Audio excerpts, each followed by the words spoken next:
Independence of judiciary ensure করার আগে অবশ্যই ফেসিবাদের দোসররা যারা বিভিন্ন তাদেরকে ক্লিন করতে হবে এবং তাদেরকে বিচারের আওতায় আনতে হবে।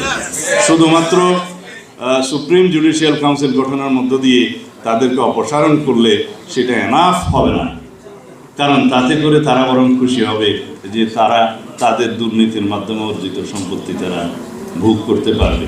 আমরা দেখছি এখানে আইন অঙ্গনে একটা কথা প্রায় আসলে শুনি যে শপথবদ্ধ রাজনীতিক নামে কিছু কিছু বিচারক এখানে ছিলেন, হ্যাঁ, এবং সেই জন্য কন্টেম্প করা হয়েছে। কিন্তু ছিল, আমি নাম নিতে চাই না, সম্ভবত এনায়েতুর রহিম ছিল, হ্যাঁ, আমি তাদেরকে জাস্টিস বলতে চাই না, দে আর ইনজাস্টিস। অ্যান্ড ইনজাস্টিস খায়রুল হকের মতো তারা বাঞ্চ অফ ইনজাস্টিস এখানে ছিল। তারা তাদেরকে বিচার কি শপথবদ্ধ রাজনীতিবিদ হিসেবে পরিচয় দিতে খুশি হতেন। তারা তো এই জুডিশিয়ারিটাকে কলুষিত করেছে, তারা এই জুডিশিয়ারিটাকে নষ্ট করেছে। এইটা একটা সুযোগ আছে। আমি মাননীয় চিফ জাস্টিসকে অনুরোধ করব, আপনি তাদেরকে ক্লিন করুন, এটা আপনার দায়িত্ব, আমরা আপনাদেরকে সমর্থন করব। কিন্তু আপনি কিভাবে করবেন জানি না।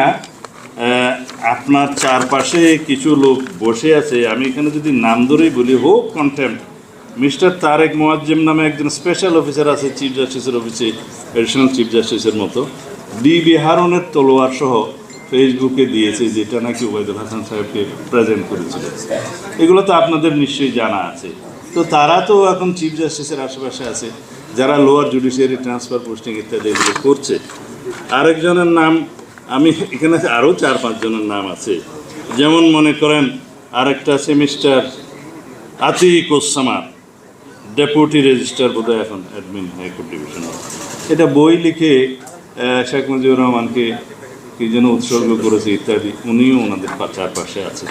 যারা রাতের কোর্টে আরও 3-4 জন আছে, আমি কাগজগুলো রেখে যেতে পারি, সাংবাদিক ভাইরা নিতে পারেন, কারণ এনারা তো সবাই লয়ার, হাইকোর্টে প্র্যাকটিস করেন। আবার কেউ নারাজ হয় সেজন্য হয়তো ওনারা বলতে চায় না, কিন্তু আমরা তো politician. We are at liberty to speak anything under the sun for the interest of the country and for the interest of the people, because ওই ইনজাস্টিস খায়রুল হকই বলে গেছে যে safety of the country and safety of the people is the supreme law. সেই হিসেবে বলে গেলাম, আর কি, ক্ষমা করবেন। এনিওয়ে, সেই কাগজগুলো আমি আপনাদেরকে সবগুলো না দিলেও কিছু কিছু কাগজ দিতে পারি। আমি মনে হয় জুডিশিয়ারির পক্ষে কথা বলতে গিয়ে কারো কারো বিপক্ষে যদি কিছু বলি, এবং সেই জন্য যদি আমার বিরুদ্ধে কোনো কন্টেম্প্ট অফ কোর্ট হয়, আপনারা সিনিয়র লয়াররা দয়া করে সেটা একটু দেখবেন আর কি। আমি আর বিশেষ কিছু বললাম না। আমরা রাষ্ট্র সংস্কারের জন্য, এমন কাগজগুলো দিল, রাষ্ট্র কাঠামো সংস্কারের জন্য এবং সংবিধানের গণতান্ত্রিক সংস্কারের জন্য আমরা প্রতিশ্রুতিবদ্ধ। আমরা 31 দফা প্রণয়নের সময় প্রথম লাইনটাই সেটা লিখেছি। তার লক্ষ্য হচ্ছে বাংলাদেশের জনগণের অর্থনৈতিক মুক্তি, এবং তার লক্ষ্য হচ্ছে বাংলাদেশের জনগণের গণতান্ত্রিক এবং সাংবিধানিক অধিকার নিশ্চিত করা। সেই জন্যই আজকে আমাদেরকে এই কথাগুলো বলতে হচ্ছে, ভেরি ডেসপারেটলি বলতে হচ্ছে। এবং এই সুযোগে যেন কোনো রাষ্ট্রের অঙ্গ এটা মনে না করে যে আপনারা অ্যাকাউন্টেবিলিটি লেস, সেটা যেন মনে না করেন। সবাইকে এই রাষ্ট্রের জবাবদিহিতা নিশ্চিত করতে হবে। শুধুমাত্র এক্সিকিউটিভ ব্রাঞ্চের ক্ষমতা কমানোর মধ্য দিয়ে যেমন রাষ্ট্রে ভারসাম্য নিশ্চিত হবে না, শুধুমাত্র নিশ্চিত হবে যে একটা harmonious cooperation in between all the organs of the state যদি আমরা এনশিওর করতে পারি। It is also essence of the separation of power theory, আপনারা আমার চেয়ে ভালো জানেন। তাহলে করে রাষ্ট্রে ভারসাম্য এবং একটা ভারসাম্যমূলক রাষ্ট্র ব্যবস্থা এবং সমাজ ব্যবস্থা নিশ্চিত করা হবে। আমি এগুলো আশা করি আমরা সবাই এইবার শুরু করতে পারবো।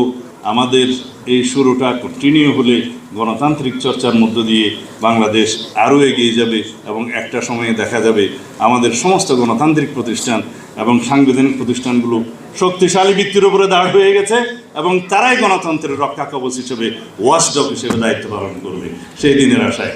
ধন্যবাদ আপনাদের সবাইকে।